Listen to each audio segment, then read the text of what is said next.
भूर्भुवः स्वः तत्सवितुर्वरेण्यं भर्गो देवस्य धीमहि धियो यो नः प्रचोदयात्।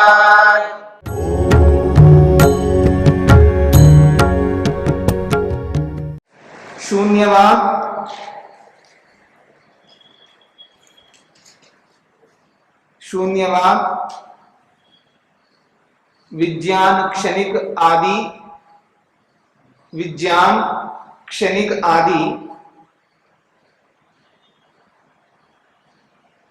विज्ञान शून्य आदि वादों की प्रक्रियाओं से जगत की उत्पत्ति असंभव होने से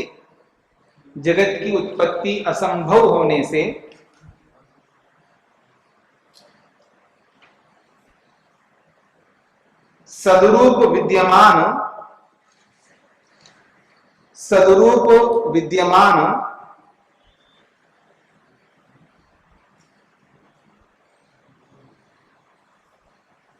विद्यमान अव्यक्त जगत की उत्पत्ति होती है।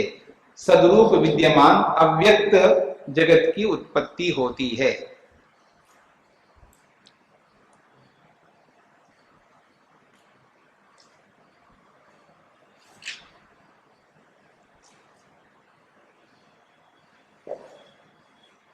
अब एक प्रश्न किया जा रहा है, जगतो न मिथ्यात्वम भवतु तस्य अस्तित्वम। हम मान लेते हैं जगत मिथ्या नहीं है, हमें स्वीकार्य है जगत का अस्तित्व है।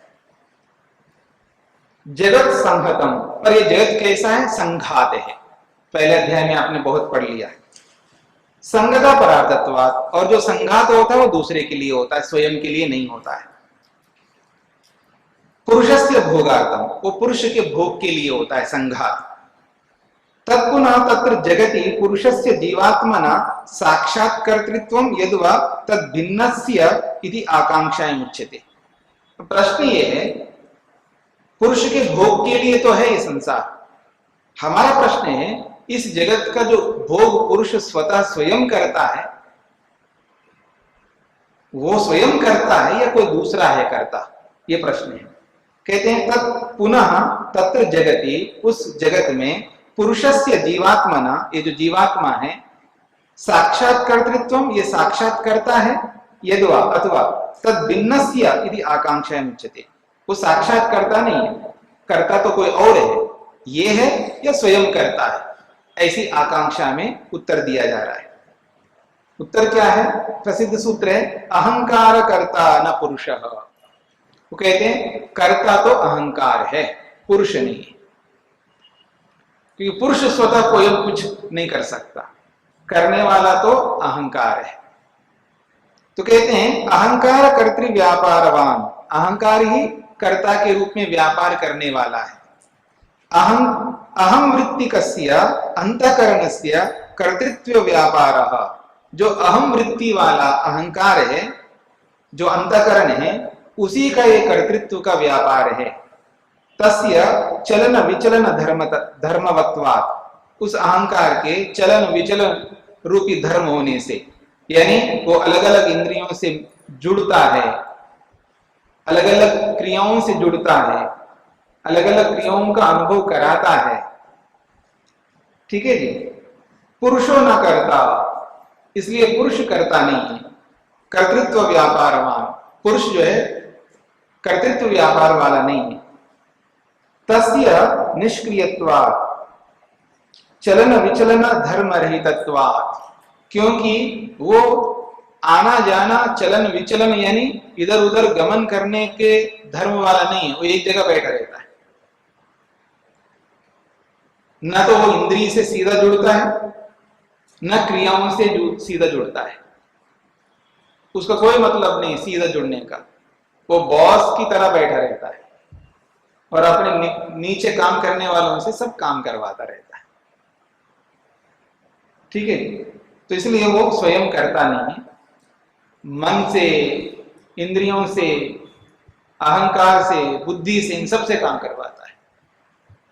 अच्छा जी, इसमें चलन विचलन भी नहीं होता है आत्मा में पुरुष ने? जब ये कर्म करना है तब की बात कर रहे हैं। वैसे तो चलन विचलन होता है, जब उसको शरीर से दूसरे शरीर में जाना है तो चलन तो होगा ही, आना जाना तो होगा, लेकिन जब कर्म करने की स्थिति होगी तब चलन विचलन नहीं होता, ये कहना चाहते हैं। नहीं तो कर्म बिल्कुल ही नहीं करता, यानी न्याय में आत्मा के प्रयत्न भी एक गुण कहा है, वो प्रयत्न करता है, जहां भी प्रयत्न होगा वहां आत्मा विद्यमान होगी। देखिए, प्रयत्न अलग चीज है, कर्म अलग चीज है। कर्म तो एक क्रिया है और प्रयत्न एक गुण है। गुण और क्रिया में जमीन आसमान का अंतर है, ठीक है जी। चले, अब एक प्रश्न किया जा रहा है। अच्छा, सूत्रार्थ। हाँ जी। अहंकार आत्मा का ही तो है। क्या? अहंकार जो है आत्मा का औजार ही तो है। हाँ जी। तो जब औजार है तो औजार द्वारा जो भी कार्य किया है वो आत्मा का ही कार्य है। वो तो है, उसमें कोई बात नहीं है। प्रश्न है कि क्रिया कौन करता है? औजार करता है तो वो करता है। प्रेरणा तो देखिए, प्रेरणा का कोई मना नहीं यहाँ पर, वो सब कुछ है, लेकिन क्रिया कौन करता है ये बात हो रही है। वो तो प्रेरणा के बिना जड़ वस्तु तो कुछ कर नहीं सकती है ना, ये तो अंडरस्टूड है।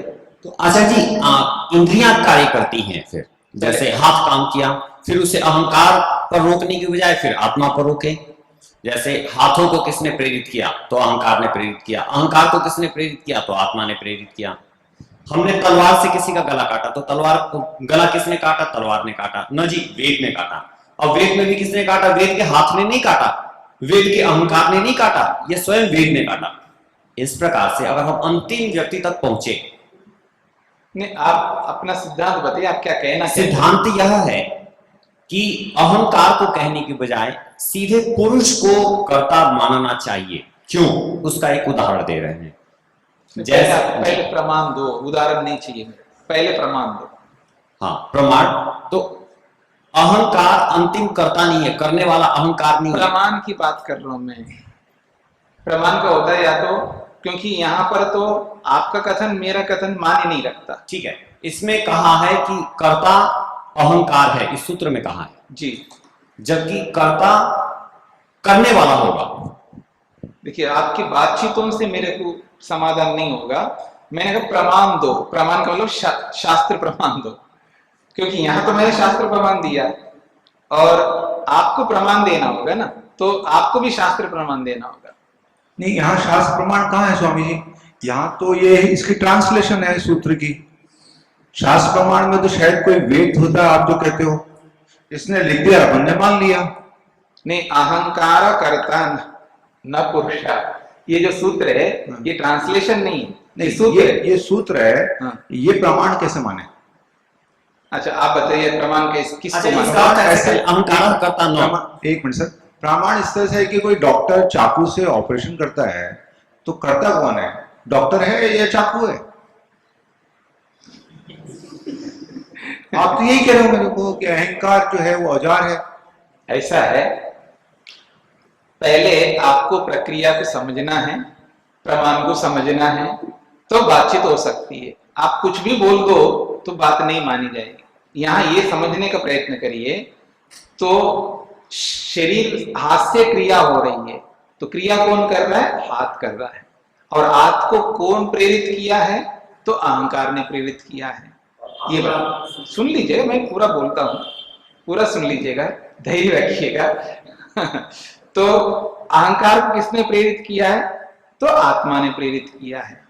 ये आप कहना चाह रहे हैं, इसमें हमें कोई आपत्ति है क्या? हम ये कहना चाहते हैं कि जी आत्मा प्रेरित नहीं करता, हम ये कहना चाह रहे हैं?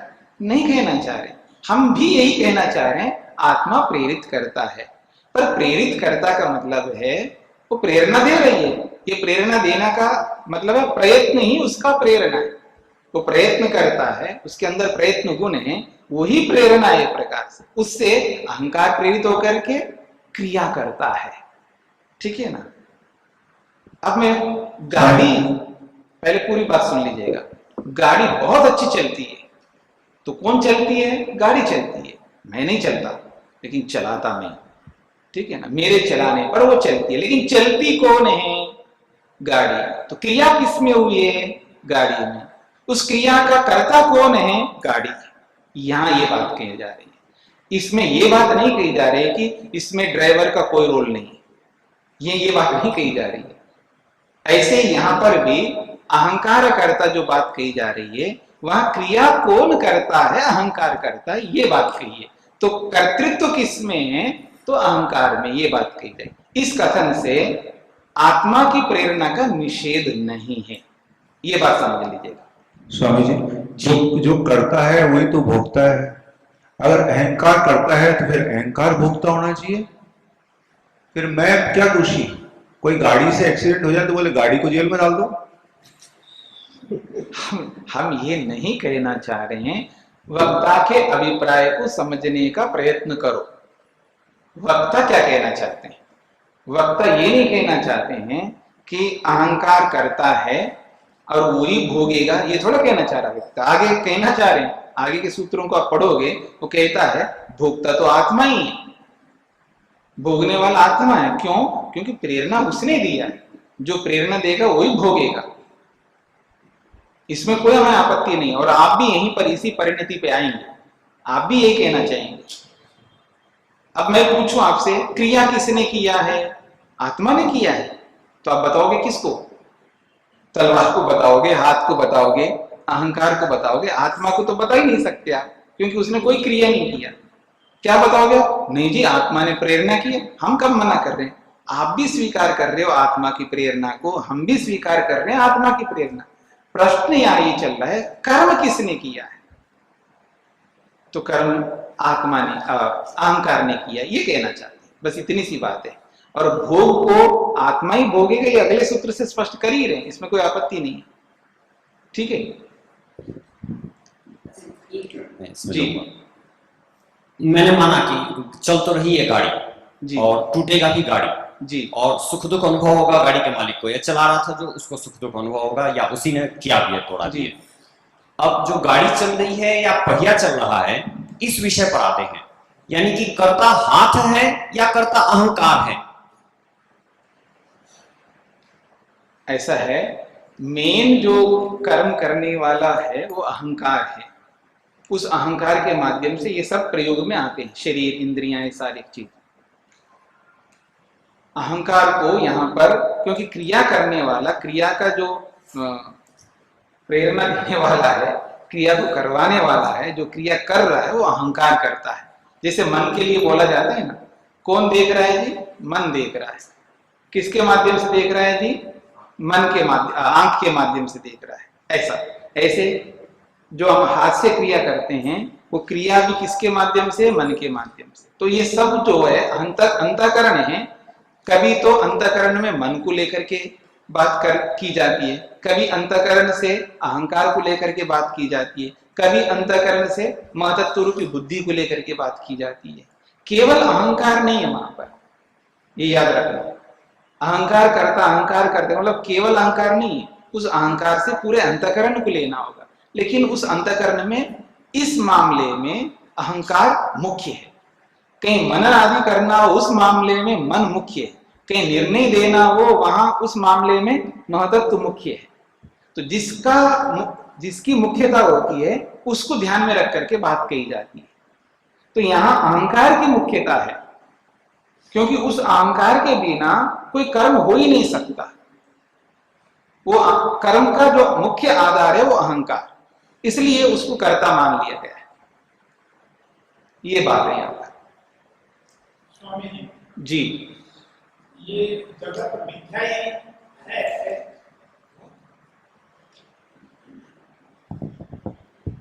जगत मिथ्या है, ये बात ज्यादा सत्य लगती है हमें। नहीं, ये बात नहीं हो सकती ना। जगत मिथ्या वाला प्रसंग पूरा हो गया। नहीं, जो नया प्रसंग में जो प्रश्न चल रहे हैं, उसमें पिछले प्रसंग के प्रश्न को क्यों उपस्थित करते हो? वो तो आपको पीछे करना था, जब प्रसंग पूरा हो चुका है। अब उस प्रसंग को यहां नहीं ला सकते आप। आपको लगता है मिथ्या है? जी, मिथ्या लगता है जगत? जी। ठीक है, आप भी मिथ्या है फिर। हाँ जी, बिल्कुल मैं मिथ्या हूँ। हाँ, तो फिर आपका बोलना भी मिथ्या है, ये भी मिथ्या। फिर क्यों पूछ रहे हो? फिर आप पूछ क्यों? मैं आपका पूछने को मानता ही नहीं। तो इसलिए ये मनोरंजन करना त्याग कर दो, हमेशा मनोरंजन नहीं कर सकते ना। नहीं, जगत को मिथ्या आदि शंकराचार्य जी ने मिथ्या कहा है। देखिए, आप वो आदि शंकर जी को क्यों दोष दे रहे हो? हाँ, आप अपने आप को देखो, क्या आपको लगता है कि आप मिथ्या है? मैं मिथ्या हूँ। मिथ्या है, हाँ। तो बात ही समाप्त हो गई ना। फिर तो बात करने की कोई आवश्यकता ही नहीं है। मैं कहूँ मेरा शरीर मिथ्या है। मैं कहूँ मेरा शरीर मिथ्या है। नहीं, शरीर क्यों, आप भी मिथ्या है। मैं मिथ्या कहूँ, मैं तो आत्मा हूँ, मैं तो नित्य हूँ। नहीं, आत्मा कौन आत्मा? आप आत्मा कोई होता ही नहीं, केवल ब्रह्म ही होता है। फिर आप अद्वैत पाओ। नहीं, तो आपके कथन के अनुसार बोल रहे हैं हम लोग। आपके कथन के अनुसार हम बोल रहे हैं ना। तो स्वामी जी अपनी मैं बात रख रहा हूँ, सुन लो एक मिनट, कोई बात नहीं। वो जो क्षणिकवाद वाली बात, मिथ्या वाली बात भी बहुत पुरानी नहीं है, अभी 2 मिनट पहले ही चल रही थी वो। मैं ये कहना चाह रहा हूँ, अब जैसे हर वर्ष नया वर्ष है, हर दिन नया दिन है, हर घंटा नया घंटा है, हर मिनट नई मिनट है, हर सेकंड नई सेकंड है, हर सांस नई सांस है, दिल की धड़कन, हर धड़कन नई धड़कन है, क्षण क्षण बदलते जा रहा है सब कुछ। इस रूप में ये मिथ्या है। गंगा जी में जो डुबकी लगेगी, हर डुबकी में नई गंगा है। तो आप इन बातों को अलग से बात कर लो ना, यहाँ क्यों कह रहे हो? ठीक है, क्योंकि अपना प्रसंग जो चल रहा है, जी। क्योंकि वो बातें हो चुकी है। जी। जब जिन बातों को जब हम कर रहे थे तब तो वहां समाधान कर दिया, तब तो आपने कुछ बोला नहीं है। जी। अब नए प्रसंग में पुराने प्रसंग को क्यों ला रहे हो? जी। ठीक है ना? जी। जी, सूत्रार्थ हो गया? हाँ जी, लिखिएगा।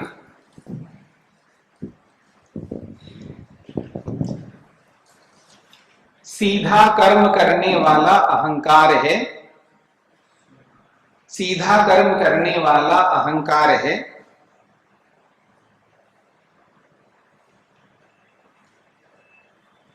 जीवात्मा नहीं है, जीवात्मा नहीं है।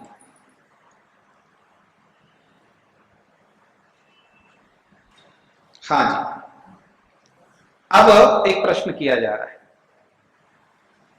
भवतु खलु अहंकार करता कर्तृव्यापारवान, हमें स्वीकार्य है अहंकार ही करता है, परंतु न अहंकारो भोक्ता। हम ये कहना चाहते हैं अहंकार भोक्ता नहीं बन सकता।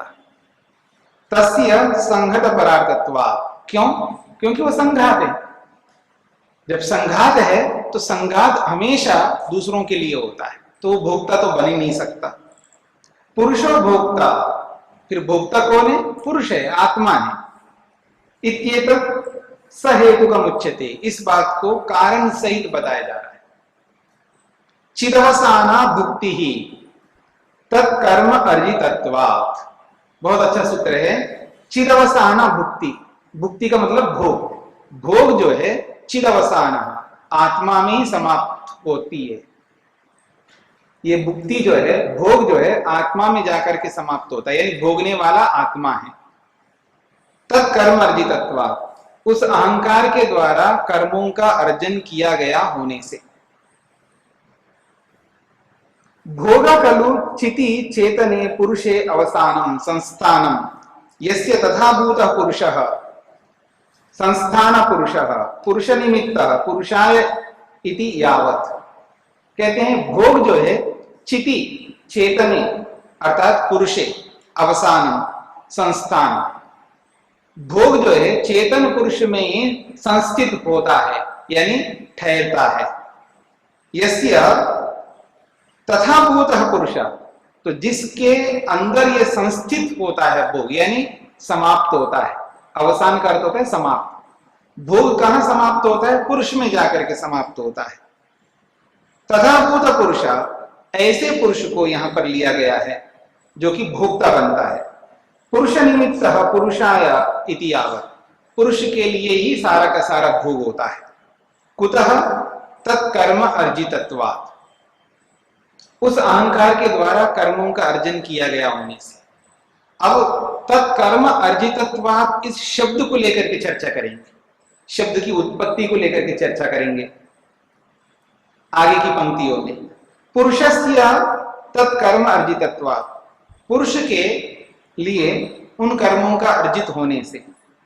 तस्य अहंकारस्य कर्माणि तत्कर्माणि, तत्कर्माणि, तत्कर्म शब्द को समझाया जा रहा है व्याकरण की रीति से। तस्य अहंकारस्य कर्माणि, उस अहंकार के कर्म, उस अहंकार के कर्मों को तत्कर्माणि शब्द से कहा है। तत्कर्माणि, वो कर्म कैसे हैं? अर्जितानि उपार्जितानि कर्माणि, वो कैसे कर्म है? वो अर्जन किए गए, अर्जित कर्म है, उपार्जित कर्म है, किए हुए कर्म है। चरितानि, चरितानि का मतलब है अर्जितानि, संचित किए हुए, इसलिए कहा संचितानि कर्माणि, वो संचित कर्म है। यस्मै पुरुषाय, और जिस पुरुष के लिए वो संचित किए गए हैं कर्म, स तत्कर्मार्जितः पुरुषः, ऐसे पुरुष को यहां पर कर्मार्जित पुरुष कहलाएगा। यहां पुरुष शब्द अर्थ लिया यहां पर, तो तत्कर्मार्जिता का मतलब है पुरुष के लिए अर्जित किए हुए कर्म। तो यहां पर तत्कर्मार्जिता शब्द जो है पुरुष आत्मा के लिए विशेषण के रूप में है। तस्य तत्कर्मार्जितत्वात्, उस आत्मा के लिए उन कर्मों का अर्जन किया गया होने से। अथवा अब दूसरे अर्थ को कर रहे हैं, तत्कर्मार्जितत्वात् शब्द का यहां पर अहंकार अर्थ करेंगे। अथवा तस्मै पुरुषाय कर्म तत्कर्म, उस पुरुष के लिए जो कर्म है उसको तत्कर्म शब्द से कहा है।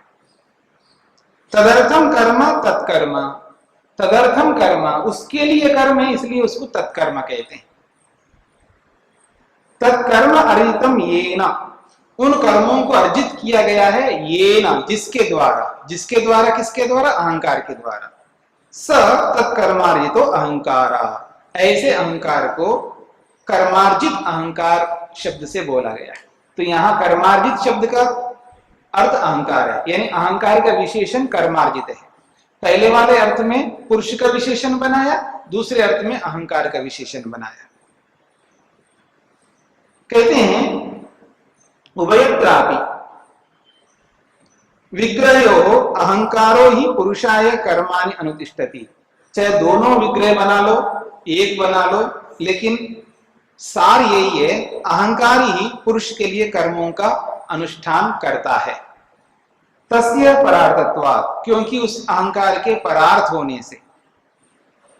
पुरुषार्थत्वात्, क्योंकि पुरुष के लिए होने से। उदाहरण दिया कुठारवत करणम, कुठारवत करणम, कुल्हाड़ी के समान ये साधन है, उपकरण है। अहंकार पुरुषस्य, अहंकार जो है साधनम, अहंकार ही साधनम पुरुषस्य, अहंकार जो है पुरुष के लिए एक साधन बना हुआ है।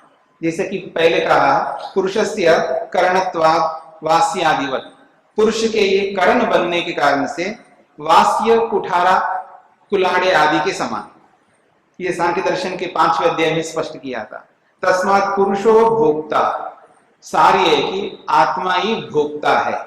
उक्तम ही भोगापवर्गार्थम दृश्यम, सारा का सारा दृश्य किसके लिए?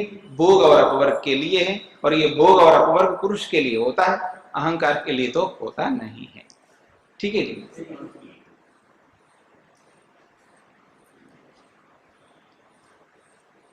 अच्छा, आत्मा तो अपरिणामी है जी, आत्मा ना कार्य करता है ना या सिर्फ प्रेरित करता है, और आत्मा को सुख दुख भी नहीं होता।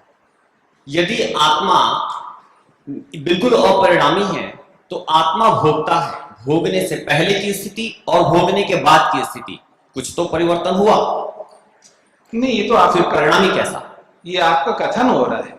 भोक्ता कहने से परिणामी नहीं बनता है। भोक्ता का मतलब समझ लीजिएगा, भोक्ता किसको कहते हैं? भोक्ता का मतलब, जैसे मैं तो सिर्फ यह कह रहा हूं कि भोक्ता होने से कुछ परिणाम हुआ, कुछ अंतर आ गया। जैसे नहीं, जैसे तो बाद में बताइए, पहले भोक्ता का अर्थ बताइए। भोक्ता भोगने वाला, इसका मतलब समझाइए ना। भोक्ता, अभी हमने भोजन नहीं किया, हमने भोजन कर लिया तो मैं भोक्ता हूं, मैंने भोजन किया। ये तो आपका कथन हो गए ना, इस कथन से समझ में नहीं आएगा। भोजन करने वाला भोक्ता है। नहीं, आपने भोक्ता पूछा, भोक्ता क्या है? तो भोक्ता है करने वाला, भोक्ता है भुगतने वाला। ये सारे शब्दों का ही कथन कर रहे हो ना। मैं आपको ये कह रहा हूं, इस भोक्ता का मीनिंग थोड़ा समझाइए, तो आप केवल उन्हीं शब्दों को बार बार दोहरा रहे हो, ठीक है ना। आप पहले मेरे से सुन लीजिएगा, भोक्ता का मतलब क्या होता है, ठीक है ना। भोक्ता का क्या मतलब होता है कि आप भोजन कर रहे हो, ठीक है, तो भोजन तो पेट में चला गया, भोजन के जो भी गुण हैं, वो गुण जो है, उन गुणों को पकड़ने के साधन अलग अलग है। रूप को पकड़ने का, रस को पकड़ने का, गंध को पकड़ने का, ये सारी इंद्रियां हैं। तो अपने अपने गुणों को इंद्रियां पकड़ लेती है, ग्रहण करती है। पकड़ लेती का मतलब ग्रहण करती है, और ग्रहण करके वो मन तक पहुंचा देती है। मन तक पहुंच गया, और मन तक पहुंचने के बाद में वो मन में आए उन गुणों को दूर बैठ करके आत्मा वॉच करता रहता है, यानी देखता रहता है। ये जो देखना है ना, यही भोक्ता है। इस देखने से आत्मा में कोई चेंजेस, कोई परिवर्तन नहीं आ सकता, कोई परिणाम नहीं आ सकता। बस ये इसी को ही भोक्ता कहते हैं, क्योंकि देखना अपने आप में बहुत बड़ी बात है, ठीक है। हाँ, वो दृष्टा, भोक्ता का मतलब दृष्टा है वो। हाँ, वो देख करके, अब वो जो दिखाई दे रहा है ना, उस दिखाई देने वाले को वो क्या समझ रहा है? अच्छा है, ऐसे समझ रहा है। ये है भोग, ये अच्छा समझना। ये तो गलत देख रहा हूं मैं, ये देखना नहीं चाहता। ये जो बुरा देख रहा है ना, जिसको वो बुरा मान रहा है, ये है भोग। अच्छा समझना या बुरा समझना, ये भोग है। ये जो समझ है ना, अनुभूति, अच्छा अनुभूति या बुरी अनुभूति, यही भोग है।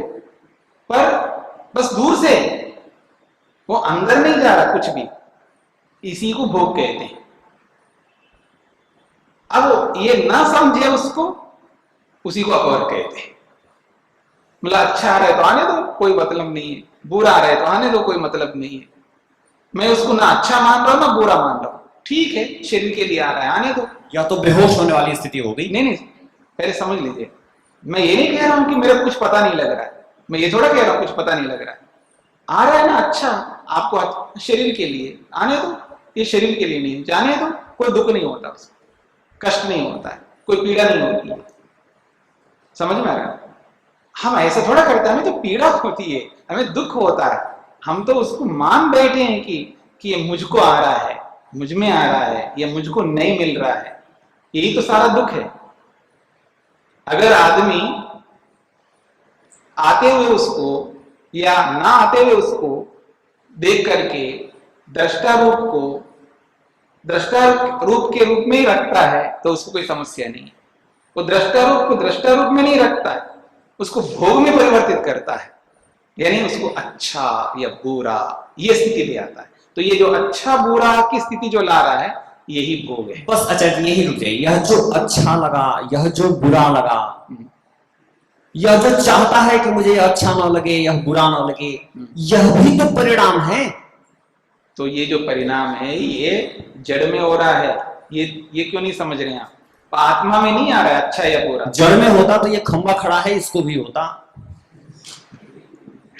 उसी को हो रहा है, उसी को हो रहा है।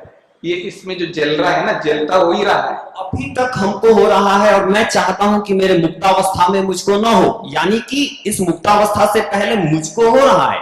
अहंकार से अलग हट करके जो मैं हूं, इस समय मैं पीड़ित हूं, दुखित हूं या सुख अनुभव कर रहा हूं, मैं चाहता हूं कि मुझे मोक्ष मिल जाए, मैं चाहता हूं कि मुझे यह पीड़ा ना हो, मैं चाहता हूं कि मुझे यह कष्ट ना हो। अच्छा, एक बात बताइए, आप जो कह रहे हैं ये आपका कथन है, मैं जो कह रहा हूं मेरा कथन है। आपके कथन को अपने पास रखते हैं आप, और मैं अपने कथन को अपने पास रखता हूं। दोनों का कथन मान्य नहीं है, ठीक है ना। प्रमाण क्या कह रहा है? प्रमाण ये कह रहा है कि आपको प्रमाणों के आधार पर चलना पड़ेगा। प्रमाण क्या कह रहा है कि आत्मा अपरिणामी है। प्रमाण तो ये कह रहा है, ठीक है। अपरिणामी रहता हुआ भी वो भोगता है, ये भी कह रहा है। तो मैं आपकी बात मानूं, ये इस प्रमाण की बात मानूं, किसकी बात मानूं? तो मैं वही बात कह रहा हूं, वो भोक्ता मानते हुए भी अपरिणामी मानता है। अपरिणामी शब्द कहाँ है? पीछे बोला ना, अब कौन सा सूत्र, इतने सूत्र आ गए थे पहले अध्याय में। नहीं तो अपरिणामी शब्द का है ना, भोक्ता शब्द तो यहाँ पर आ गया, जी। अपरिणामी शब्द के लिए पीछे आए ना पहले अध्याय में कितने सारे शब्द हैं, 5वें अध्याय में आए, पहले अध्याय में आए हैं, बहुत स्थानों पर है। असंगो ही अयम पुरुषा, ये कितने बार आ चुका है। आसक्त नहीं है, असंग के साथ साथ में अपरिणामी भी बहुत सारे शब्द, अपरिणामी और नित्य, शुद्ध, बुद्ध, मुक्त, बहुत सारे शब्दों से उसको कहा है, ठीक है ना। और योग दर्शन में तो स्पष्ट कह दिया है, अपरिणामी, अप्रतिसंक्रमा, दर्शित विषया, शुद्धाचा, अनंताचा, ऐसे बहुत सारे प्रमाण हैं। इतने प्रमाण हैं, प्रमाणों की कोई कमी नहीं है। हाँ जी, कौन हुआ? अभी आपने उनको मिथ्या वाले शब्द पर कहा था, एक बार हंसी आई जी। कि भाई मिथ्या है तो फिर छोड़ो, वो तो मिथ्या ही है। उसी प्रकार से जब हम कह रहे हैं कि यह आत्मा इस समय बद्ध है, तो कोई तो है जो बद्ध है, कोई तो है जो इस समय परेशान है, जो दुखी है। आखिर इस आत्मा के अलावा कोई भी ऐसी वस्तु नहीं है सृष्टि में जो दुखी होती हो, सुखी होती हो। जो जहां यह चेतन है वहीं सुख दुख होता है। ठीक है, इस चैतन्य के अलावा कोई भी ऐसा स्थान नहीं है जहां सुख दुख होता हो, अर्थात इस चेतना को ही होती है सुख दुख। तो क्या मैं मना कर रहा हूं क्या कि सुख दुख चेतन को नहीं होता है? मेरा कोई सिद्धांत तो है ही नहीं है कि सुख दुख आत्मा को नहीं होता है। मेरा भी वही सिद्धांत है जो आपका सिद्धांत है। दोनों का सिद्धांत होते हुए भी आप ये कहना चाह रहे हैं सुख दुख हुआ तो उसमें परिणति आ गई, वो बदल गया, उसमें परिणाम आ गए, ये आपका कथन हो रहा है। और मेरा कथन हो रहा है सुख दुख होते हुए भी आत्मा में कोई परिवर्तन नहीं होता, ये मेरा कथन है। यहाँ आपने मान लिया कि सुख दुख होते हुए आत्मा में परिवर्तन नहीं होता, अर्थात आत्मा को सुख दुख हुआ। अरे अगला सेंटेंस मैं तो स्वीकार कर रहा हूँ आत्मा को सुख दुख होता हुआ भी परिणामी नहीं है। ठीक है, आत्मा को सुख दुख होता हुआ भी परिणामी नहीं है। इसका प्रथम भाग यह कह रहा है कि आत्मा को सुख दुख हुआ, जबकि आप इसके पहले आग्रह ही रहे हैं कि आत्मा को सुख दुख नहीं होता, आत्मा से परे ही रहता है सुख दुख, सिर्फ अहंकार तक ही पहुंचता है। देखिए, आत्मा को सुख दुख होता है तो इसका भी उत्तर दिया है ना, क्योंकि वो मानता हुआ भी ये कहता है ये अविवेक से सुख दुख होता है, ऐसा मानते हैं हम लोग। क्योंकि जब तक अविवेक रहेगा तब तक हमको सुख दुख होता है, ऐसा मानते रहेंगे। तो इस बात को भी स्वीकार किया है अविवेक को, और इस अविवेक के कारण से सुख दुख को भी स्वीकार किया है। इन सब को स्वीकार करते हुए भी ये बोला गया है कि आत्मा अपरिणामी है और आत्मा नित्य है, शुद्ध है, बुद्ध है, मुक्त स्वभाव वाला, ये स्वीकार करते हुए भी बद्ध माना है अविवेक के कारण से, और विवेक के कारण से मुक्त माना है। तो ये सारी बातें शास्त्रों की है ना, अपनी बात तो हो नहीं रही है। तो शास्त्रों को समग्र दृष्टि से हमको सामने रख करके सोचना है, देखना है, क्योंकि शास्त्र ये भी कह रहा है वो बद्ध है, तो बद्ध किस लिए है? अविवेक के कारण से। और शास्त्र ये भी कह रहा है वो मुक्त है, मुक्त किस लिए है? वो विवेक के कारण से। तो विवेक होगा तो भोग नहीं होता है, और अविवेक होगा तो भोग होगा। तो विवेक अविवेक पर भोग और मुक्ति ये सिद्ध होते हैं। तो यहां पर जो भोग मान रहा हूं मैं, ये अविवेक के कारण से मान रहा हूं, और जब भोग नहीं होता जो मान रहा हूं वो विवेक के कारण से मान रहा हूं। तो यहां पर बीच में मीडिएटर को आपको लाना पड़ेगा, विवेक और अविवेक, और इन दोनों को हटाएंगे तो फिर ना तो भोग हो रहा है ना मुक्ति हो रही है, वो कुछ नहीं हो रहा है। फिर तो चाहे आप मीडिएटर को, मध्यस्थ को ले आइए या न ले आइए, विवेक से हुआ या विवेक से नहीं हुआ, लेकिन हुआ अंततः कुछ समय के लिए यही आत्मा पीड़ित रही, कुछ समय के लिए यही आत्मा पीड़ित नहीं रही, फिर कुछ समय के लिए विवेक हो गया तो पीड़ित नहीं हुई, विवेक नहीं हुआ, अविवेक से वह दुखी रही, परेशान रही, बद्ध रही। लेकिन हुआ तो अंततः इसी आत्मा को, कुछ समय के लिए यह दुखी रही, कुछ समय के लिए फ्री हो गई, तो फिर कुछ समय के लिए दुखी रही, फिर कुछ समय के लिए फ्री हो गई। आत्मा को हुआ का मतलब ये तो आपको समझाना पड़ेगा ना। आत्मा को हुआ का मतलब है आत्मा में वो सुख आकर के एंट्री किया, वो दुख आकर के आत्मा में एंट्री हो गई, ये आपको बताना पड़ेगा ना, तभी तो उसमें परिवर्तन होगा, परिणाम होगा। वो तो होता ही नहीं एंट्री, उसका पहले निषेध कर दिया, उसमें कुछ भी प्रवेश नहीं कर सकता, न सुख और न दुख प्रवेश कर सकते। ठीक है, जब प्रवेश ही नहीं कर सकते हैं तो फिर हम ये कैसे कह सकते उसमें परिवर्तन हो गया, तो सिद्धांत को पकड़ के चलना पड़ेगा ना। तो हम दोनों बातों को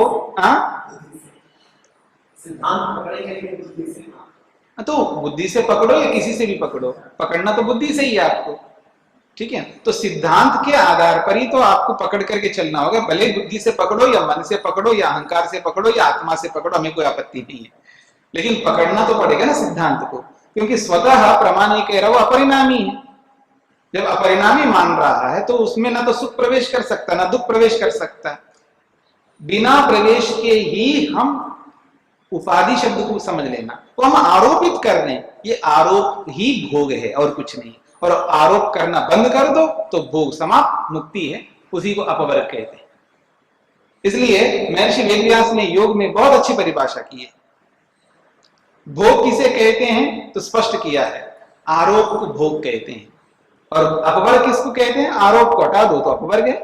यहां पर भी 5वें अध्याय में या 6ठे अध्याय में आया था ना, हाँ 6ठे अध्याय में आया था कि उपाधि को लेकर के लंबी चर्चा की है। ये जो मानना है ना, मानना, ये सारा का सारा झगड़ा मानने में। उस मानने को समझ लो, मानना क्या है तो अपने आप स्पष्ट हो जाएगा। तो ये जो अभिमान होता है हमको, ये जो हम मानते हैं, स्वीकार करते हैं, इसने मेरे को कहा, इसने मेरे को नहीं कहा, इसने मेरे को दिया, इसने मेरे को नहीं दिया, ये सारे के सारे उपाधियां हैं। उसने दिया है तो ना आत्मा कुछ दिया है, उसने नहीं दिया है तो दिया तो है ही नहीं। तो देने में ना देने में कोई समस्या नहीं है, लेकिन हम मानने में समस्या हो रही है। उस मानने को परे हटा दो तो कोई समस्या ही नहीं है। तो सब कुछ झगड़ा मानने के ऊपर है, उपाधि के ऊपर है। तो आत्मा आरोपित जब कर लेता है सुख को, दुख को, तब वो भोग माना जाता है। इस आरोप से वो हट जाता है तब अपवर्ग माना जाता है। बस इतनी सी बात है। हाँ चले स्वामी जी। जी, इसका मतलब आत्माएं, जीवात्माएं दो तरह की हुई, एक जो बद्ध है और एक जो शुद्ध है जी। और जो बद्ध आत्मा है वो तो अहंकार के कारण से कर्ता बनती है, और जो शुद्ध आत्मा है वो असंग है जी, यही मतलब है? यही मतलब है जी। आगे बढ़े जी, सूत्रार्थ होगा ना।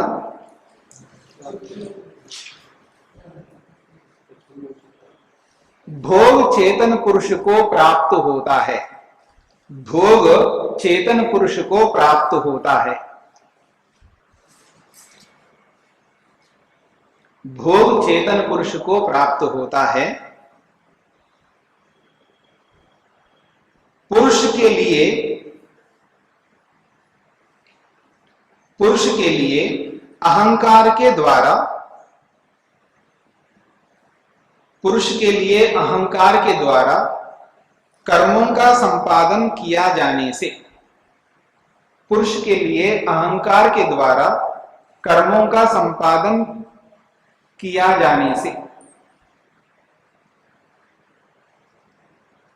हाँ जी, एक प्रश्न किया जा रहा है, ननो पृथ्वी लोकाद उत्कृष्टे चंद्रलोके तत्कर्मवशात उत्कृष्ट भोगार्थाय गतस्य पुरुषस्य तत्रैव कृतकृत्यता भवति यद्वा ततो अपि आवर्तते पुनर्जन्म ग्रहणाय। एक प्रश्न किया जा रहा है, पृथ्वी लोक से व्यक्ति जब जाता है उत्कृष्ट लोक में चला जाता है, उसको कहा चंद्रलोक। चंद्र जो है ये प्रसन्नता का द्योतक है, तो चंद्रलोक का मतलब स्वर्गलोक। तो पृथ्वी लोक से जब वो स्वर्गलोक में जाता है, उत्कृष्ट लोक में जाता है, तत्कर्मवशात, क्यों जाता है, वो अपने कर्मों के कारण से जाता है। उत्कृष्ट भोगार्थ आया, किस लिए जाता है, उत्कृष्ट भोगों को भोगने के लिए जाता है। ऐसा वहां गया हुआ जो पुरुष है उसकी कृतकृत्यता तत्रैव भवति। जब उत्कृष्ट भोगों को भोग लेता है तो उसकी कृतकृत्यता हो जाती है वहां पर। यद्वा अथवा ततो अपि आवर्तते, वहां से भी उसको लौट के आना पड़ता है पुनर्जन्म को पाने के लिए। इस संदर्भ में उत्तर दिया जा रहा है।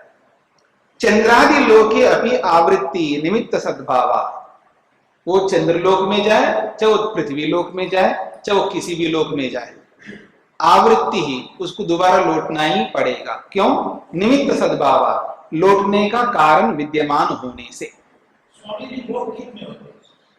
बहुत होते हैं, लोग बहुत होते हैं। 7 लोगों की बात हुई ऋषि ग्रंथ में। हाँ जी, अपने योग दर्शन में ना व्यास भाष्य में, हाँ जी व्यास भाष्य में, 7 लोग। जी जी। कहते हैं चंद्रादि लोके अपि पुरुषस्य न तत्र स्थिरत्वम कृतकृत्यता वा। चंद्रादि लोक को प्राप्त होने पर भी पुरुष की वहां कृतकृत्यता नहीं होती, ना वहां स्थिरता होती है, सदा के लिए नहीं रह सकता। किंतु तत्रापि पुनर्जन्म आवृत्तिर्भवति, वहां से भी पुनर्जन्म के लिए उसको दोबारा लौट के आना पड़ता है। क्यों? पुनर्जन्म निमित्तस्य अविवेक वासनादिकस्य वर्तमानत्वात्। पुनर्जन्म का निमित्त जो कारण है वो अविवेक है, वासना है। उस वासना अविवेक के विद्यमान होने से उसको लौट के आना पड़ता है। सूत्रार्थ उत्तम उत्तम योनियों में भी उत्तम योनियों में भी कृतकृत्यता नहीं है। उत्तम योनियों में भी कृतकृत्यता नहीं है।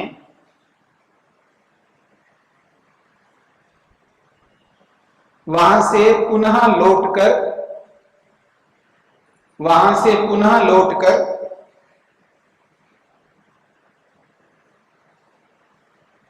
पुनर्जन्म को प्राप्त होता है।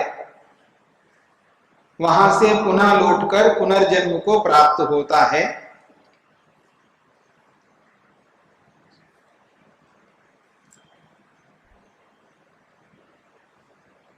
लौटने का निमित्त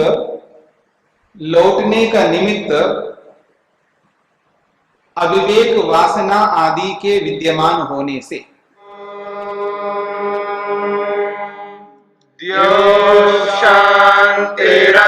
शांतिरंतरिक्षं शांतिर्पृथिवी शांतिरापः शांतिरोषधयः शांतिः वनस्पतयः शांतिर्विश्वे देवाः शांतिर्ब्रह्म शांति सर्वं शांति शांतिरेव शांति क्षमा शांतिरेधि। ओम शांति शांति शांति।